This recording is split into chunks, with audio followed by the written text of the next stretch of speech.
Hello, everyone. Looks like everything is working. Hello and welcome back to God Loves Gays, a history of Christian thought on sex and gender. Episode 4, My Jesus is Better Than Your Jesus, which is going to be a fun discussion to have. Hello, Lobsoul, Daniel, Alexis, Mark.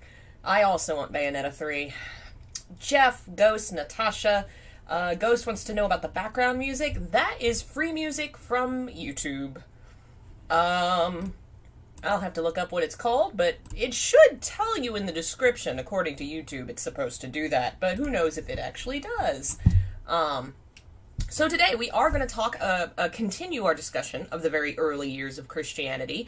Last time we talked about kind of the initial first 100 years, what the world looked like when the events were happening that are described in the Bible. Obviously, they didn't happen the exact same way, but we talked about what that era was and when it started to be written down.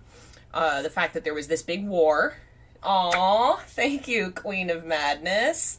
Thank you so much for the support. F the haters, I need Silent Hill, take my money. Oh, thank you. If you haven't seen my last update on Silent Hill symbolism, go check that out. But if you want my content, a lot of it's going to be behind a paywall from now on. So either you can become a member or join the Discord, and I'll hook you up. That's for my broke folks. I've been there. So yes, first 100 years of Christianity, kind of broad overview. The events of the historical Jesus happened around the year 30 CE to 36 CE. There was a guy named Jesus. He did preach. He was killed by the Romans. We have historical proof that these things happened. About 30, 40 years later, Mark starts to write his gospel. It is the first one to be written. Matthew and Luke come about 40 years after that, in the year 90 CE. And then John is like a decade or two after that. There's a lot of other texts being written at the same time. We just tend to kind of view those four as very important, since obviously they're the four Gospels that are in our New Testament.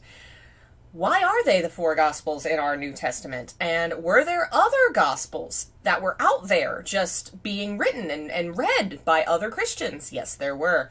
In the first, from Jesus' death and the beginning of his religion to the year 300, There are hundreds of documents being written by various Christians. Hundreds. So many that we don't even have them all and don't even have record of all of them. We only know of some of them because other people wrote about them in their screeds to complain about them. This was an era of prolific ideas and writing and scripture and churches popping up all over the place, where as the decades would pass, what you would see is a lot of Christian traditions developing and being informed by the area they were in and the teachers that they had. So you kind of had these schools of thought that were coming up, like there was a church in Alexandria, and it had its own teachers and its own traditions. They had their own scriptures, specific books of the Bible that they preferred, which it wasn't part of the Bible yet. There's no New Testament as of yet.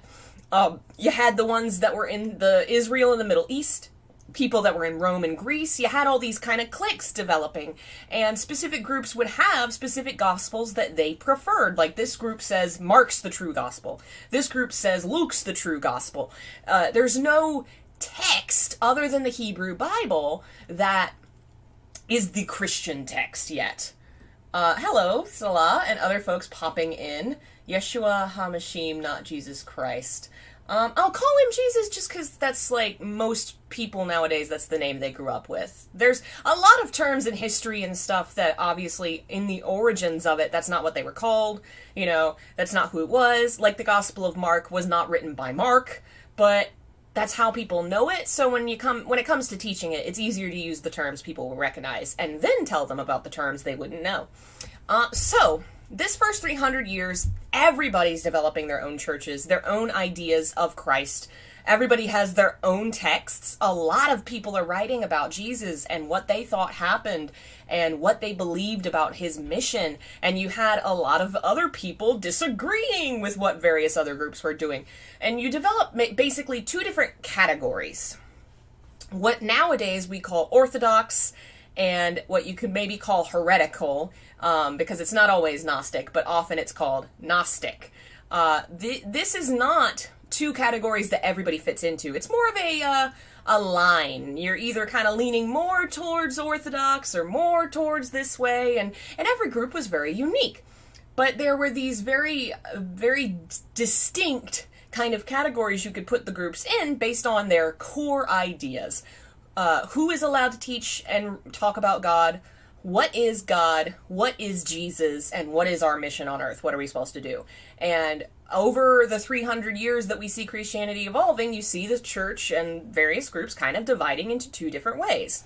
And in the year 312, it's all going to come to a head, and one of these churches will be decided as the right one. But we will get to that. Hello, folks joining us.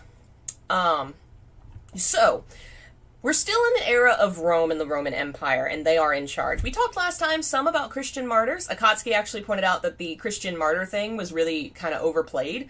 I was a little confused at first. I was like, none of my texts all seem to be really correct. And then I looked at what actually general Christians believe, and no. No. There was no...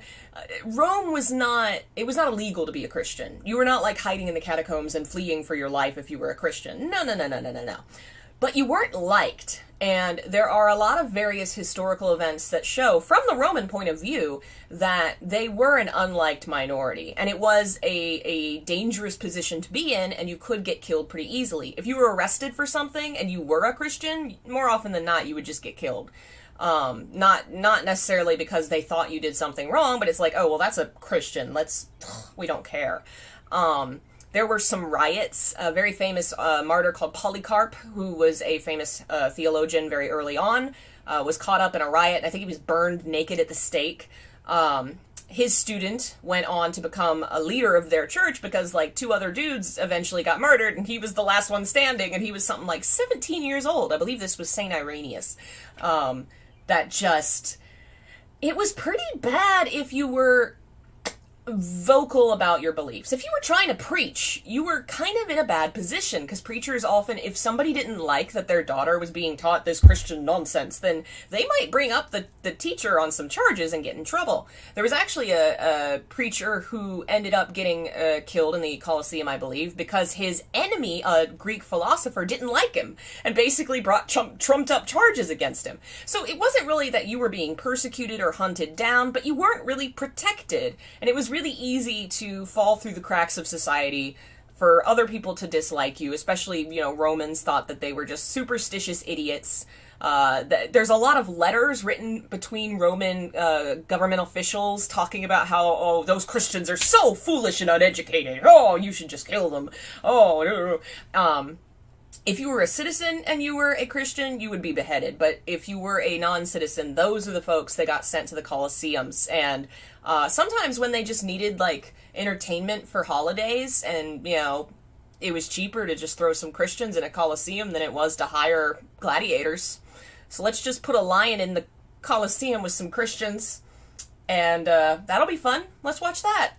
That actually, according to the stories of a few major Christian figures, is what led those people to be converted, that they saw these events in the Colosseum and were really in awe of these martyrs who faced their deaths so honorably. We talked last time about Perpetua, who was a woman that was 18 or 19 that was in the Colosseum, and at the moment of her death, as the guy had the sword at her neck, she reached out and pulled it closer, daring them to finally finishing. And that drew a lot of people to the faith. One guy, Tertullian, said, "The more we are mown down by you, the more we multiply. The blood of Christians is seed." He's not wrong. There are a lot of accounts of people seeing those events and being really moved by them. We'll talk about one guy in particular. Some martyrs were actively provoking Romans. Other times, when people were killed for reasons just being Christians, later writers used it for being propaganda. That does make sense. I can believe that. There were definitely two schools of thought, kind of like we were talking earlier, where there were people that were like, listen, Jesus did not die for me to be burned at the stake. I am not dealing with this shit. And there were folks who believed being a martyr was a way to essentially get closer to Jesus, because he died as a martyr. And people, this is a group of people that thinks the end times are coming, so there were definitely people that sought out martyrdom, for sure. Definitely, for sure. It's kind of a balance of you're not a protected minority. You can make the wrong choice or end up in a situation where you can get killed if, say, your enemy doesn't like you, or your dad doesn't like you learning this shit and they kill your teacher. There are stories of that written from the Roman point of view, so we know they're not completely propaganda. But there are also definitely instances where it is propaganda. So basically, that's to say, it was not a good time for Christians. It was not as bad as they say. This was a time where the Christian tradition, it was spreading really fast, in part because they were going and talking to the poor people, the uneducated. We talked about that last time. They would apply to basically the common folk, which is part of what Roman thought they were just stupid and uneducated. And, it worked for them, because these were people that needed hope and needed faith, and they were going out and converting them in mass, and they were building up these pretty big churches. They weren't really fighting the status quo, even though their ideas about all humans being equal would lend themselves to fighting the status quo and would actually be quoted in the frickin' American Constitution and all have, all created equal, blah, blah, blah.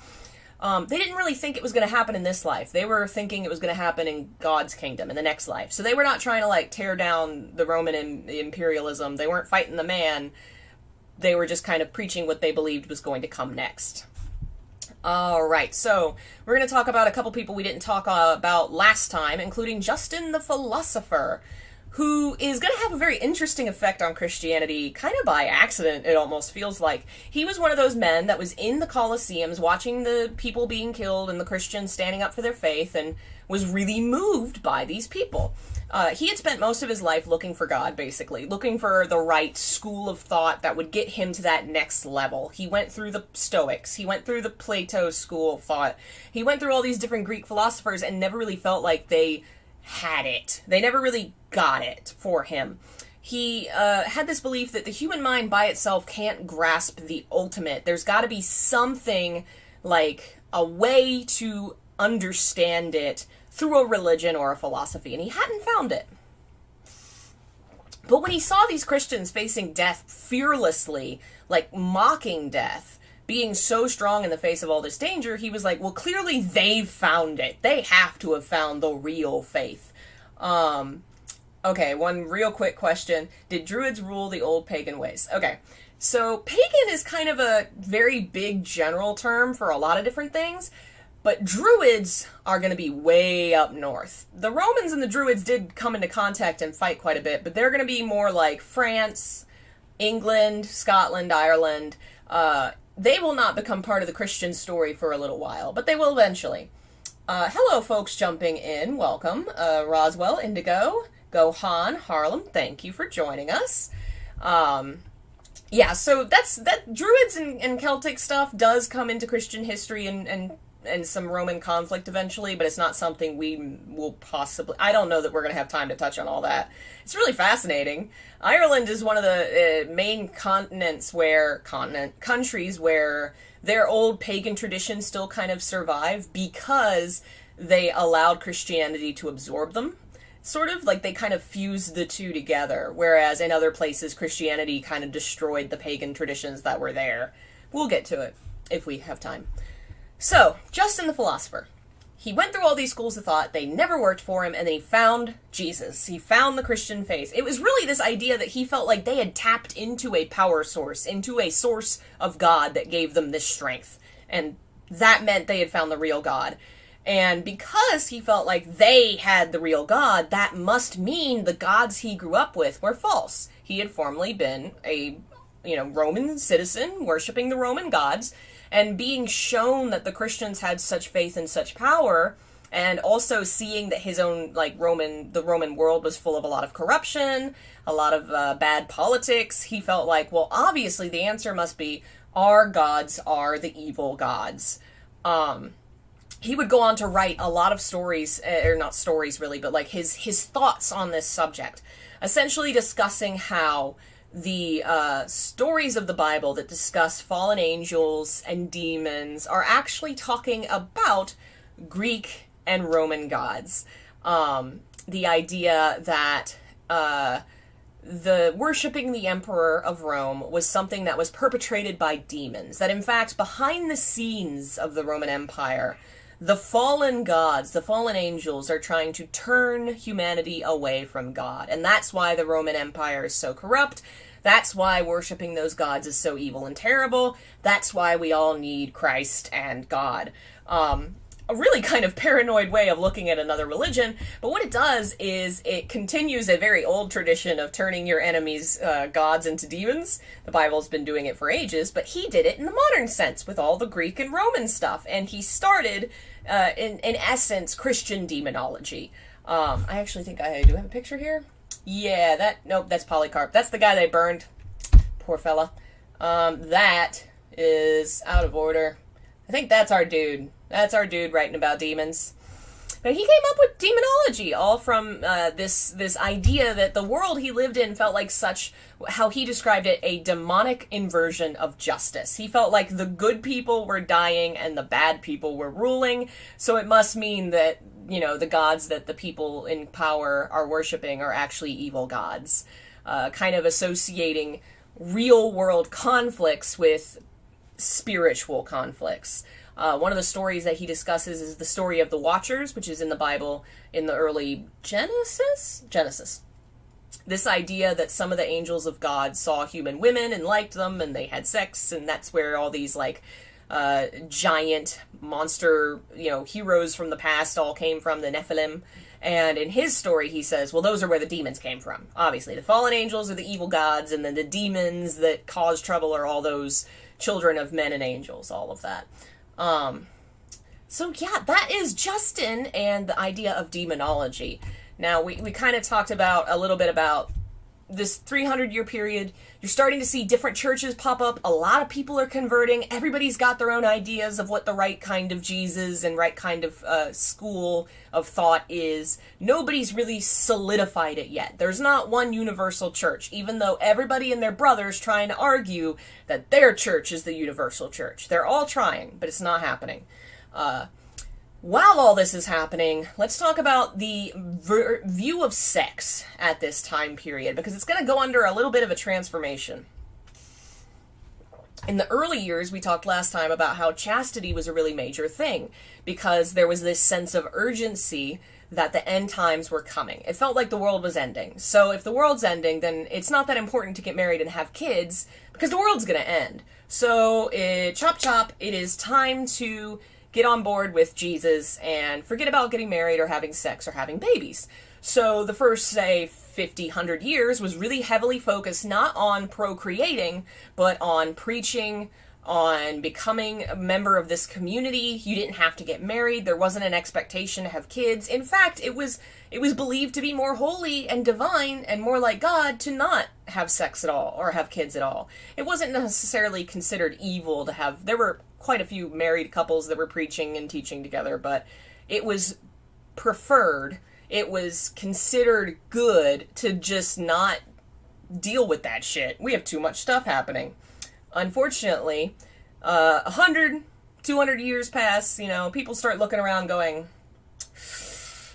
looks like the world has not ended yet. What are we going to do? They have a couple problems. For one, the world hasn't ended, so clearly we don't know when the end times are coming, or if or when or what have you. We have to live in the meanwhile. So we have to decide what it's going to mean to live as a Christian. What rules are we going to follow? What are we going to do? Like, how do we function in society while we wait for Jesus to return? Also, we're living in the Roman Empire, so how do we conform with the society that we're living in? They don't agree with our religion or our traditions, so how do we function with them? Are we going to let Jews be the ones that join our only Jews? Can only Jews become Christian? Do you have to be circumcised? Or can Gentiles, Greeks and Romans join us and not be circumcised? Can it be both?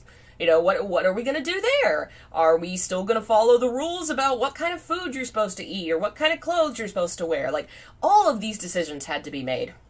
And a major shift is going to be in the idea of chastity, because now, if we're part of a society, we kind of have to function in a society. And the cornerstone of Roman society was marriage and children. So we kind of have to redefine what we're going to do with chastity and virginity, which we'll talk about. So in the past, celibacy was the big thing because we're all focusing on preaching the word, getting it out there. The end times are coming. Well, now the word's out there, and it's spreading pretty fast, and the end times aren't here, so it's time to focus on marriage. A big change is going to come from Clement of Alexandria, who was a major Christian preacher and teacher in that area, highly educated Christian convert, formerly Roman, raised and born and bred, heavily involved in Greek philosophy, loved that stuff. And he's the one who would help shift the focus in Christianity from chastity and celibacy to marriage and the value of sex in marriage as part of God's plan. Part of the defense he uses is Paul, the writer we talked about last time, who wrote all those letters. Paul was a big lover of chastity. He was like, let's all get together and not fuck. Clement claims the man was married. We don't have any proof of this. Clement is, I think, pulling that one out on. But he's trying to say, hey, look, I know that Paul, everybody loves Paul, and he used to say all this stuff about chastity, but remember, he was married. He was, believe me. He wrote a lot of things like a treatise on marriage, literally called On Marriage, talking about how it was good that sex is part of God's creation. Like, he created sex. One of the arguments against sexuality at the time was the idea that the sin that led to people leaving Eden, the Garden of Eden, was sex. That, in the garden, men and women didn't have sex, and then when they left, they did, And from then on, they were cursed with marriage, which is one of them literally said that the curse of marriage came from leaving the garden and having to have kids to, continue life. Clement argues it wasn't sex, it was disobedience. God was gonna let them in on the plan and, let them do sex, but they didn't listen, and they went ahead and ate the apple before they were supposed to. God said, don't eat this, they ate it. Then they were aware of their nakedness. The crime was not being aware of nakedness and sex, it was not listening. And by twisting it that way, he made a pretty strong argument for the idea that God actually does not hate sexuality, that it's part of his plan. He actually says at one point that the blame lied with Adam in his mind because Adam felt the most guilt, because he's the one that covered them with leaves when God was walking in the garden. He grabs the fig leaves and covers them up. Eve doesn't care. Let's see here. He does make some statements about general pagan ideas. He says that Jesus was sent to eradicate pagan sexual practices, which we talked last time. There's this association about homosexuality and those kind of relationships and Rome. This is still going on in this area. He's like, listen, sex is great. Marriage is awesome. God loves it. Don't be like those weird Romans now. They are terrible and we don't like them. There still wasn't this idea of sex for sex sake or sex for pleasure. The married Christian must subordinate desire to reason. You do injury to nature by having sex with any way that involves something that does not lead to pregnancy. So again, this idea of what's natural, what injures nature would be anal sex, oral sex, sex with menstruation, pregnant sex, barren sex, menopausal sex, or having sex in the morning, daytime, or after dinner. I don't know why that's going to make you not get pregnant. I don't know. And he did say that Christian marriage does remain inferior to chastity as far as, holiness goes, but it is still valid. He allowed Christians to see the idea of marriage and sex in marriage as something that was not evil, which, to a certain extent, some schools of thought did say that was the sin. And it probably went a long way to changing a lot of general people's minds and was a benefit in the population boom, which we're seeing Christianity go through at this time, where by the 300s, the Emperor of Rome is going to convert. And dude wouldn't have done that if Christianity hadn't already become a major power, a major thing. I mean, sure, there's arguments about why he did it or didn't do it, but there's a lot of evidence that shows Christianity had some traction by the point that he converted. All right, let's see here. The general focus on virginity. We have to discuss why virginity was a thing and so important. So we all have heard he was born of a virgin. Well, the virginity cult, it has its roots in this idea, and the idea that Jesus was born of a virgin. Why do we believe he was born of a virgin? The word that was written in the Bible for the Greeks, the Septuagint is the word. I don't know that I'm actually saying that right, but it was, let me sign in here. The Septuagint was a Greek translation of the Old Testament. I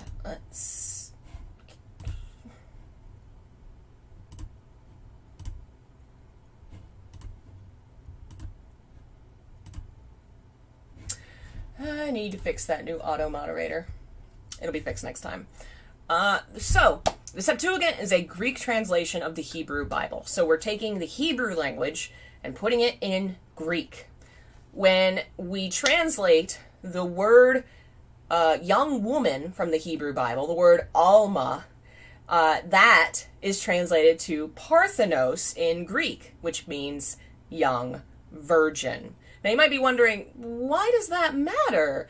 Jesus is in the New Testament. Why does a translation of the Old Testament matter? So the virgin birth comes from Matthew and Luke. They, especially really I think it's Matthew that is attributed for this. Matthew is a very Jewish writer. He is trying to prove that Jesus is the teacher of the Jews. He's the fulfillment of Jewish prophecy and tradition.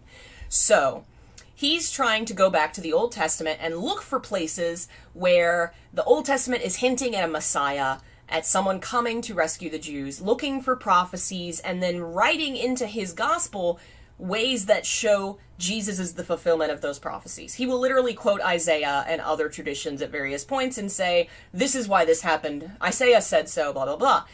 One of those prophecies has to do with a child being born. And in the original Hebrew, it says, a woman will give birth to a child. In the Greek translation of that, it says, a virgin will give birth to a child. So Matthew looks, not at the Hebrew, but at the Greek translation, sees the prophecy that says a virgin will give birth, and says, okay, I gotta make sure my book fulfills this prophecy so that Jesus is the Jewish Messiah, and he writes, a virgin will give birth. He writes that into the intro. That's why we have the virgin thing. And then from the moment that that becomes part of the major Matthew and Luke, the major Gospels, and eventually is pulled into what we'll call the New Testament, it's solidified. The cult of virginity becomes a major part of Christian history. And it starts kind of here, where this idea of chastity is being so important. The Gospels are being written, and Matthew and Luke are writing about this virgin birth.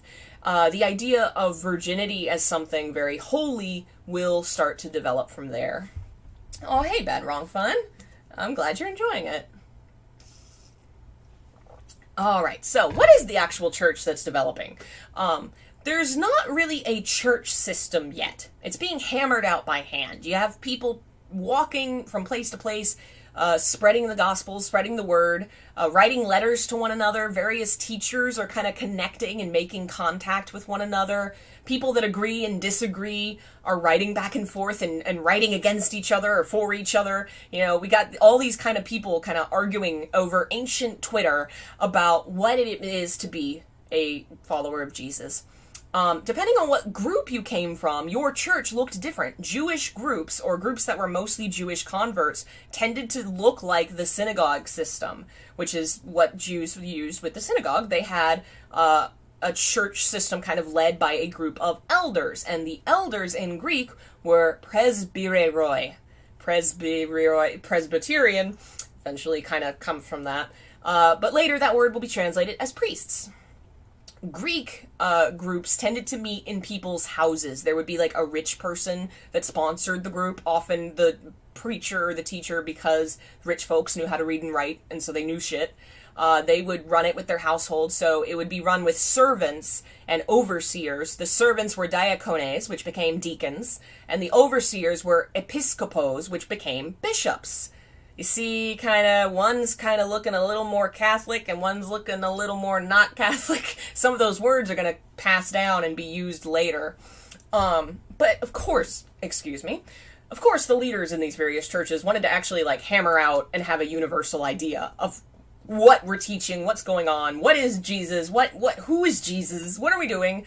And so a lot of these bigger teachers were kind of writing to each other, figuring out what this system was going to be. And there were other teachers saying, no, don't do that.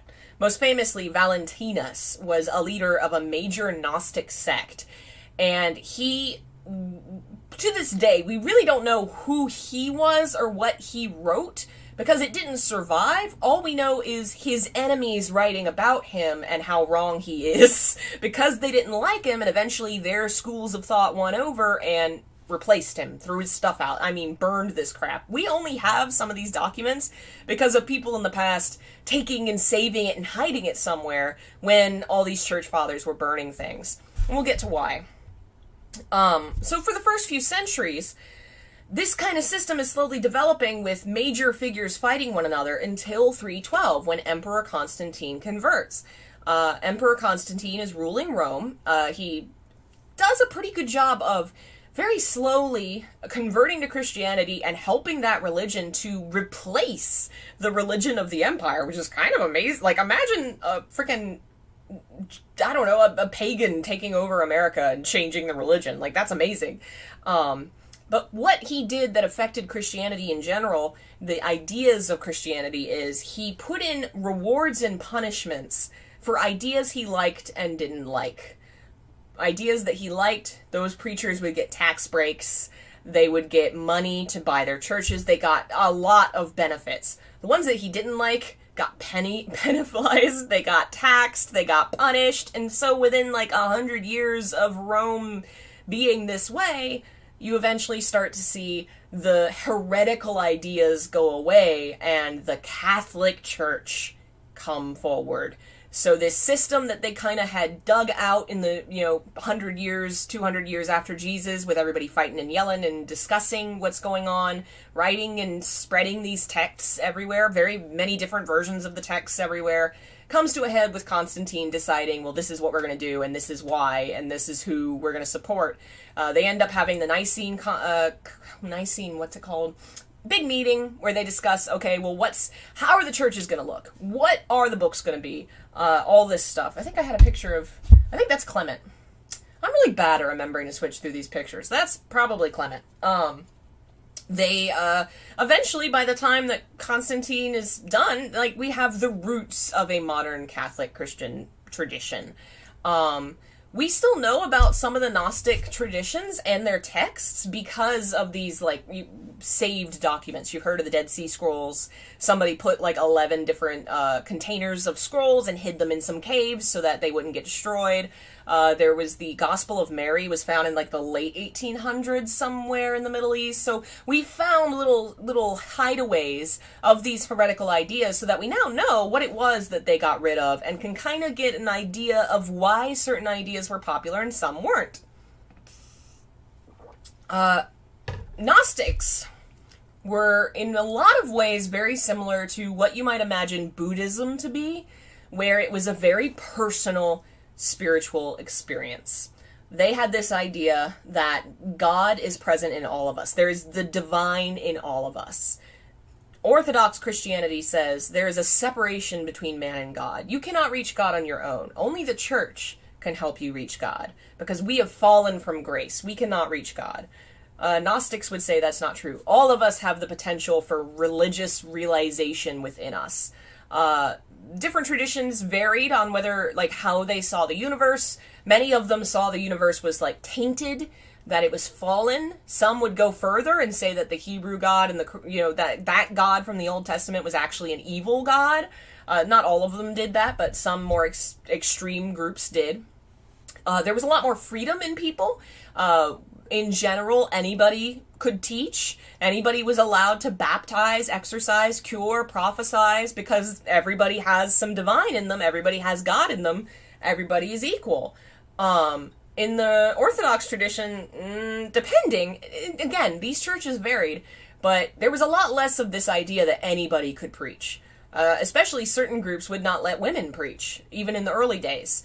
They had a lot more freedom in the beginning, as we've said, but there were groups that did not like that idea. There were people that didn't like that. There were people that didn't think that prophecy or revelations could happen anymore, which they had to argue, like, well, didn't Jesus just, like, that happened, like, 40 years ago, and you're saying that nobody can have prophecies or revelations anymore? And they kind of had to argue, like, well, only the right ones. There's only proper revelations, which we must approve, and those people that we approve have revelations, and the other people, they have to go through our secret approval place. There was a lot of discussion about what was appropriate or not.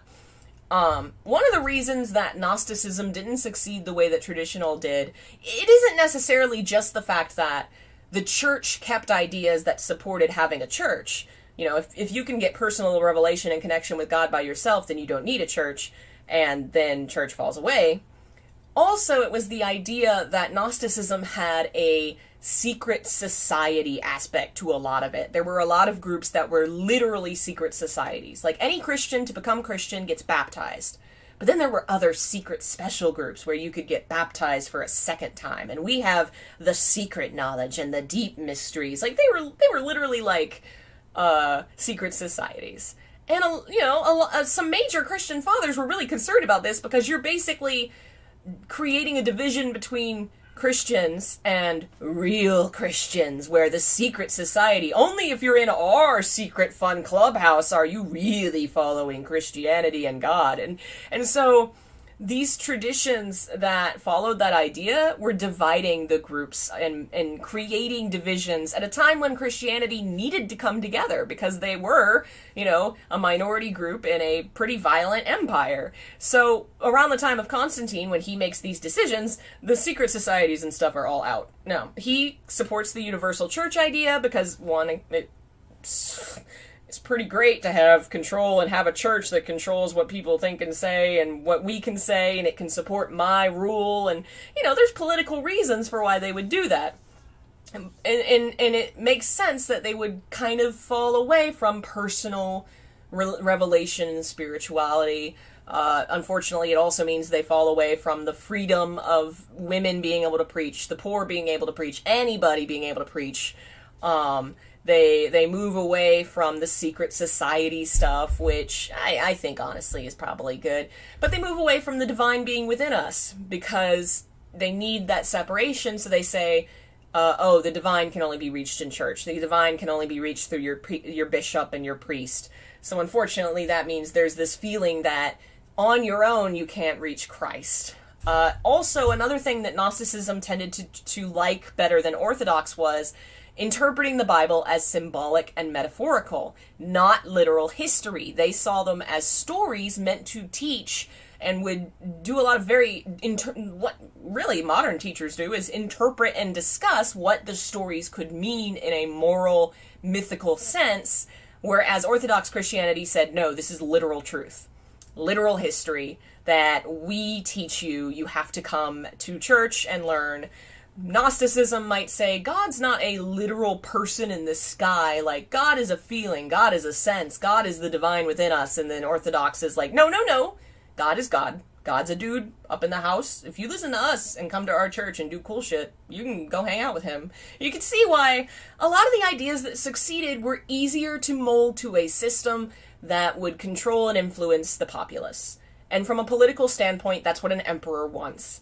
More control over his populace. He did also believe in a lot of the better things of Christianity, and a lot of these early Christian groups, all of them were going out and helping the poor and feeding the sick, just certain ideas that were what we in the modern sense would understand as more liberal got washed away because they didn't jive with this very early Christian community that was trying to stand up amidst losing a lot of people and a lot of leaders specifically, and make something that was universal. The idea of the four Gospels came from Irenaeus,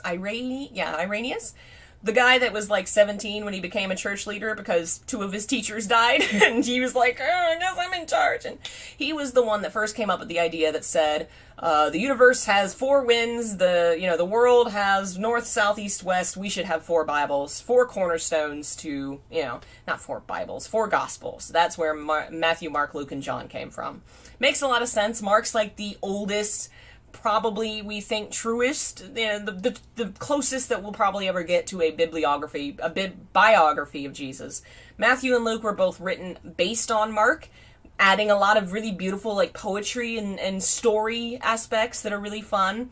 And then John's butt fucking nuts and really interesting and weird, and everybody likes looking at what the fuck's going on there. He was high as fuck. So it was a good balance of four stories. There were a lot of other Gospels. One of the ones we're going to talk about now is the Gospel of Philip. Gospel of Philip is a Gnostic text, and it talks about a lot more liberal modern ideas of identity in God. So here are some excerpts. This was written by an unknown student, I guess we'll call him Philip, of Valentinus, who was that major Gnostic teacher.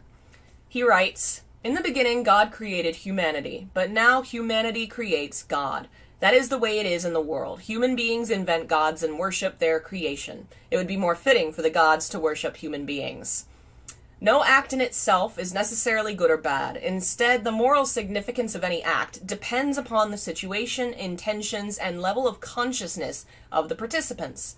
Light and dark, life and death, right and left are brothers of one another. They are inseparable. Because of this, the good are not good, nor the evil evil, nor is life life, nor is death death. One can only deal with the evil in oneself." Pretty cool, huh? I mean, dang, badass. Pretty fascinating. We're going to talk over a few more talking points, and then we'll finish today with a really nice reading. It's one of my favorite things I've ever read. But let's talk in general about some sexuality and gender stuff. Not a lot to talk on here, because we kind of mostly covered Roman ideas, which is still going on now. We talked about the response to Roman ideas. Gay people, trans people, they exist. They're getting down at this point in history, but we don't have a lot of written instances of it other than what we talked about. We do have a lot of instances of women at this point dressing up as dudes and teaching, like Thecla. Thecla was a student of Paul, according to tradition, who heard him preaching. This would have been like the 50s CE. According to legend, she heard him teaching and was really moved, so she ran away from home and refused to get married. Her mother was very mad about this and took her to court and told the judge, hey, that man made my daughter want to not be a wife and convert to this weird cult. And so they accused Paul and Thecla.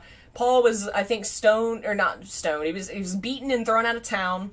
And Thecla was supposed to be burned at the stake. She was stripped naked and was going to be burned at the stake. She escapes and runs away naked into the wilderness. She's attacked and almost assaulted, and she escapes again, and she gets there's this escalation of dangers where she keeps escaping. And so finally she cuts off all her hair, and she dresses as a man, and she follows Paul, and she's like, hey, I want to teach stuff. And he's like, okay, gosh, this crazy lady won't stop following me. So I guess you're going to teach about Jesus now. And that's what she does for the rest of her life, dressed as a man. Very, very cool figure. I think it's the Acts of Paul and Thecla that tell more of her story. There were some famous miracle workers who traveled and healed people. A lot of them were women. One, Priscilla, left her husband to be able to perform prophecies and trances, ecstatic healing and miracles, and she claimed that the reason that she got this power and started doing this was she was visited by Christ in her female form. A female Jesus appeared to Priscilla and blessed her with divine abilities to heal. At this point, especially among Gnostics, there's a lot more variation in ideas of gender. The Holy Spirit tended to be seen as female, because the Hebrew word for spirit was a female gender. There was this really heavy association with the spirit, the third part of the Trinity, as something that was a woman. So there was actually an argument in Gnostic tradition that said, hey, the idea that Mary was a virgin who conceived with the Holy Spirit is dumb because both of them are women, and how would that even work? And so their argument was Joseph was involved and it was not a virgin birth. Fun argument, but there was this idea that it was, for certain groups, Father, Mother, and Son, with the mother being this spirit, the Holy Spirit that fills all of us. So this Father is the Spirit in heaven, the Holy Spirit that pervades everything is the Mother, and the two together are the Son embodied in the world on earth. And it kind of has some interesting parallels with old primordial ideas of the primal Mother and primal Father. There's a prophet named Marcus who said that, when he's just talking about God, he talks about him like this: the first, the unbegotten, inconceivable Father who is neither male or female. A lot of language like that where they talk about him in male terms, I think mostly because they didn't have any alternative pronouns or terms to talk about them. And so they all constantly are like, neither male nor female he was, kind of that idea. You see an interesting switch where there's this idea that gender is an identity and not your body. We talked about in Judaism and in Rome, where in Judaism, your gender is typically assigned based on the genitals that you have and your ability to get pregnant, the puberty that you went through. So your physical body determines the gender that you have. They had 6, and it was a lot more complex, which was really fascinating, but it was still tied very much to what your body looked like. Rome tended to be pretty strict on ideas of what you could be as far as gender goes because it was tied to your legal status. But join one of those crazy cults and you're allowed to basically become a new gender where you can cross-dress, you can, have long hair, and you can castrate yourself. Again, associating the body with your gender. You become this new gender by cutting off your old genitals. Christianity has a new idea. there's a lot of writing that discusses this feeling of masculinity that comes with embracing divinity. Like Perpetua, the martyr we talked about before, when she was writing her diaries in prison, waiting to be martyred, she had this dream that she was in the Colosseum fighting for her life, and she was transformed into a man in her dream, and then she won the battle. There's this idea, one of the Gospels, Gospel of Mary actually says, Mary is the one talking. She stands up and talks to the other male disciples and says something to the effect that Jesus has made us all as men. This idea that, yeah, they're talking about the masculine gender, but they're basically using it to discuss another level of identity, a holiness, a gender that is associated with what they believe in Jesus and all this, and anyone can be it, body type not mattering, you know. From our point of view, yeah, it's like, man is better, but they're not using it necessarily that way, even though obviously social, economic, political ways, that's how it plays out. But it is an instance of associating a gender identity with a mental state, with a spiritual state, not what genitals you have. By loving Jesus and preaching the word, you could be a man. Thecla dressed as a man and taught as a man. Mary said Jesus made her as a man. You know, so it's a switch in thought about how gender works. It's not quite modern, or anyway, we would look at gender, and it obviously is kind of shitting on some women, but it's an interesting switch.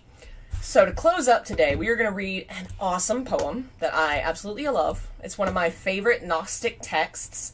Let me find where I put it. It is called Thunder Perfect Mind. It is a poem from, I believe, the manuscripts found at Nag Hammadi, which is another group of Gnostic texts that were found at one point. Elaine Pagels, who's a very famous researcher, has this short little introduction for it. She talks about how it's a poem. It is written in the voice of a female divine power speaking to the divine that is in all people. Probably written in Egypt, we're not really sure. There's a lot of mixing of a lot of different traditions, but why don't we just get to reading Thunder Perfect Mind. Let me get some water. I was sent forth from power, and I have come to those who reflect upon me, and I have been found among those who seek after me.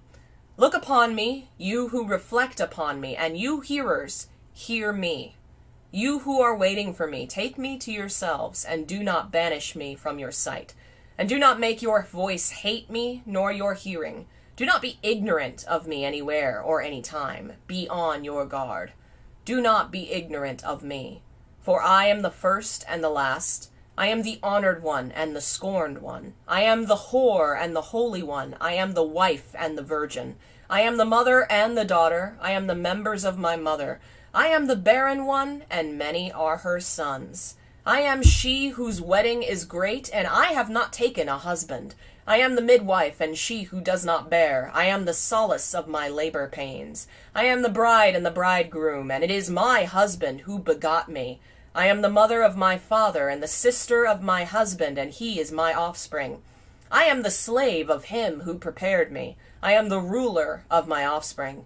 But he is the one who begot me before the time on a birthday, and he is my offspring in due time, and my power is from him. I am the staff of his power in his youth, and he is the rod of my old age, and whatever he wills happens to me. I am the silence that is incomprehensible, and the idea whose remembrance is frequent. I am the voice whose sound is manifold, and the word whose appearance is multiple. I am the utterance of my name. Why, you who hate me, do you love me, and hate those who love me? You who deny me, confess me, and you who confess me, deny me. You who tell the truth about me, lie about me, and you who have lied about me, tell the truth about me. You who know me, be ignorant of me, and those who have not known me, let them know me. For I am knowledge and ignorance. I am shame and boldness. I am shameless, I am ashamed, I am strength and I am fear. I am war and peace. Give heed to me. I am the one who is disgraced and the great one. Give heed to my poverty and my wealth. Do not be arrogant to me when I am cast out upon the earth, and you will find me in those that are to come. And do not look upon me on the dung heap, and nor go and leave me cast out, and you will find me in the kingdoms. And do not look upon me when I am cast out among those who are disgraced and in least places, nor laugh at me. And do not cast me out among those who are slain in violence. But I am compassionate, and I am cruel. Be on your guard. Do not hate my obedience, and do not love my self-control. In my weakness do not forsake me, and do not be afraid of my power. For why do you despise my fear and curse my pride? But I am she who exists in all fears, and strength in trembling. I am she who is weak, and I am well in a pleasant place. I am senseless, and I am wise. Why have you hated me in your counsels? For I shall be silent among those who are silent, and I shall appear and speak. Why then have you hated me, you Greeks? Because I am a barbarian among the barbarians? For I am the knowledge of the Greeks. No, I am the wisdom of the Greeks and the knowledge of the barbarians. I am the judgment of the Greeks and of the barbarians. I am the one whose image is great in Egypt and the one who has no image among the barbarians. I am the one who has been hated everywhere and who has been loved everywhere. I am the one whom they call life and you have called death. I am the one whom they call law and you have called lawlessness. I am the one whom you have pursued, and I am the one whom you have seized. I am the one whom you have scattered, and you have gathered me together. I am the one before whom you have been ashamed, and you have been shameless to me. I am she who does not keep festival, and I am she whose festivals are many. I am godless, and I am the one whose God is great. I am the one whom you have reflected upon, and you have scorned me. I am unlearned, and they learn from me. I am the one that you have despised, and you reflect upon me. I am the one whom you have hidden from, and you appear to me. But whenever you hide yourselves, I myself will appear. For whenever you appear, I myself will hide from you. Those who have to it senselessly take me, understanding from grief. There's some pieces in the lines there that are lost to time. And take me to yourselves from understanding and grief, and take me to yourselves from places that are ugly and in ruin, and rob from those which are good, even though in ugliness. Out of shame take me to yourselves shamelessly, and out of shamelessness and shame upbraid my members in yourselves. And come forward to me, you who know me, and you who know my members, and establish the great ones among the small first creatures. Come forward to childhood, and do not despise it, because it is small and it is little. And do not turn away from greatnesses in some parts from the smallnesses, for the smallnesses are known from the greatnesses. Why do you curse me and honor me? You have wounded, and you have had mercy. Do not separate me from the first ones you have known, and do not cast anyone out, nor turn anyone away. There's some more lost lines. I know the first ones, and those after them know me, but I am of the mind of, and the rest of. I am the knowledge of my inquiry, and the finding of those who seek after me, and the command of those who ask of me, and the power of the powers in my knowledge of the angels, who have been sent at my word, and of the gods in their seasons by my counsel, and of spirits of every man who exists within me, and of women who dwell within me. I am the one who is honored, and who is praised, and who is despised scornfully. I am peace, and war has come because of me. And I am an alien and a citizen. I am the substance and the one who has no substance.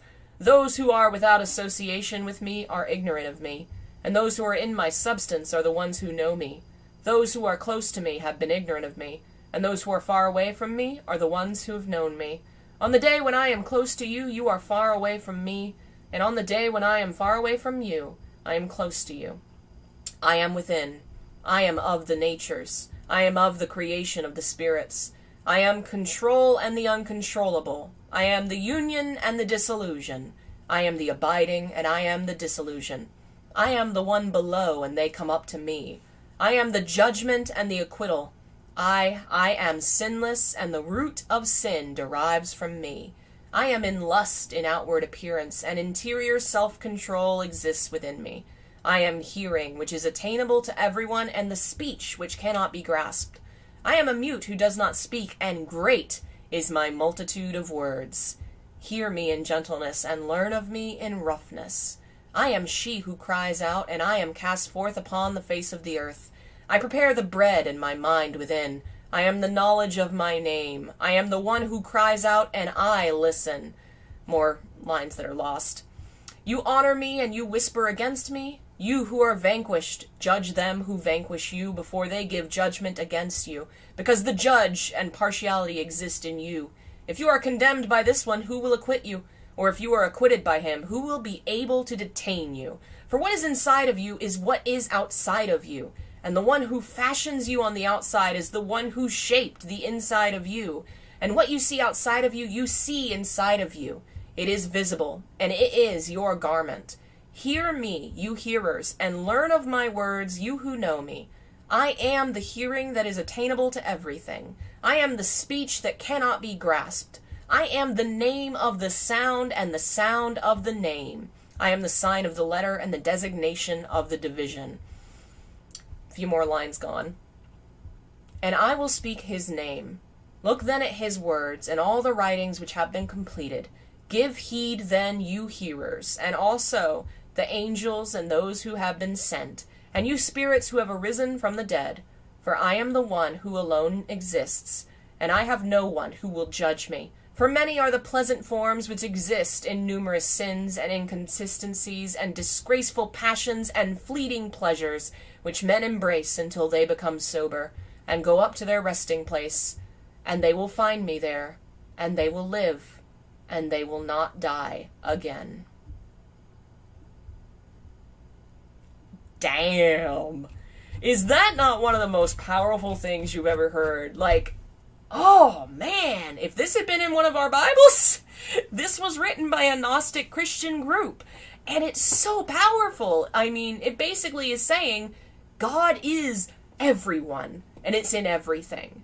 And that's not, I think, a very strange idea to a modern culture where a lot of traditions preach that, but back then, it was. Back then, that's radical. Back then, slaves were considered less human than everyone else, and God was not in them. You know, Judaism and Christianity both had this idea that God is in everyone, and certain Gnostic groups took it even further and said, well, if God has made all of us in his image, then we have the divine in us, every single one of us. Everyone, the sick, the poor, all of them. I mean, yeah, chills is right. I get chills every time I listen and I read this. Now, someone said God is a woman. We don't really know who is the speaker here, but in terms of interpreting it through Christianity, there is a word that is used. The part where it says, I am the life and I am the death. I don't remember where it was, but the word for life is Eve. That's part of the joke, not joke, but in the Bible, in Genesis, Eve means mother of all living or life. It kind of ties into that, and the word used in this poem for life is Eve. So there's this idea that maybe the one speaking is Eve from the Garden of Eden. The poem is called Thunder Perfect Mind, which, what a freaking Thunder Perfect Mind is a great name for a great poem. It's my favorite. We don't know who wrote it. It came from the Nag Hammadi. It is a Gnostic Christian text, and it is really very complete given how old it is, but there are definitely like 20 lines that are incomplete and almost unreadable. I would give my left arm to know the whole text, to know more about it. Amazing. Every time, oof, it's my favorite religious text. I love it. Thank you all for listening. We will be back tomorrow. I'm not entirely sure what we're going to talk about. I think this week we're going to focus on pulling together some more history. I'm not sure. I'm fighting about whether I want to just go all out and do all the history, or if we should spice it up and divide it up with some biblical study. Like, take a couple biblical texts and say, okay, well, what does this mean? Which would y'all prefer? More history about where Christianity is and where it's going and why, or Bible stuff? And also, of course, tying in some sexual and gender history things. Still working on some things, but today wasn't a lot about that because, again, it kind of the same history as last time. We're in the same sort of period of time, but I felt like we needed to talk more about the fact that Christianity was not one idea. The New Testament didn't just pop out of nowhere, and it was never a universal thing until Catholicism. And even then, everybody's going to have their own ideas about everything. But it was a really wild world. It was the Wild Wild West. It was Twitter. Everybody just tweeting their ideas about Jesus. Everybody writing their own ideas. their own fan works. My OC of Jesus is the right one, and yours is not. You know that. It's very, very cool. We'll see what I can put together and what we'll do tomorrow. We'll do something cool. See what I finish first. I actually went out and had to run some errands today and ran to find a couple of texts that I've been missing from my research. Word studies in Greek for the New Testament. You know, fun reads like that. We'll see what we get there. Yeah, I'm working on things. We'll see. I don't know if I should just make a personal video about it or not, but I might be going back to college. Can you believe it, Bob? Why would I do that? Seems wild. But anyway, thanks again. We will talk more tomorrow. Thank you to all of our members and everybody that's joined recently. We've had quite a few new folks. Thank you so much for your support. I'm going to be working on updating stuff this week so that Silent Hill is all available to members and Discord people. So if you can't support financially but you love the work, join the Discord. We're cool people, I promise. You can hang out and have fun. Thank you to Daniel and to Jeff and to folks that donated today. We had somebody earlier. HTD, thank you for your support. Jessica, and let's see if we can find the person that donated and say hello. Here we go. Queen of Madness, thank you so much. I'll be back tomorrow. Thanks again, and I will see you next time. Bye.